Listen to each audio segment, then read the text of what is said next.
Christians around the world are under attack. 1/3 of the world faces religious oppression, and an overwhelming 80% of the oppressed are Christian. This makes Christians the most persecuted religious group. As we stand here today, according to Open Doors US, there are over 360 million Christians who are facing persecution solely because of their faith in Christ. I have been to the borders of war-torn countries. I have sat in the desert camps of people who have been imprisoned, persecuted, killed, and pushed out of their homes solely because of their faith. Their only crime was being Christian. We are witnessing an era where it has never been more dangerous to be a believer in Christ. There is a genocide underway in Armenia. 120 Armenian Christians are facing starvation, gross human rights violations, and being forced out of their historic land in Nagorno-Karabakh or Artsakh.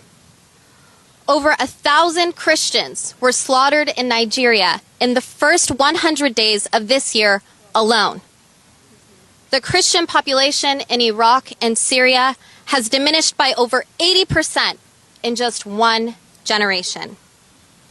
Christians around the world face imprisonment, loss of their businesses, torture, and even death solely because of their faith in Christ. These Christians around the world have a question.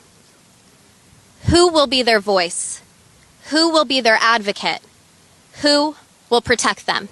When speaking of genocide and atrocities, President Biden has said time and time again, we recommit ourselves to never again allow an atrocity like this to happen. We are asking President Biden and his administration, where are you now? Where is the United States now as a genocide is unfolding in front of our eyes and Christian persecution is skyrocketing like never before?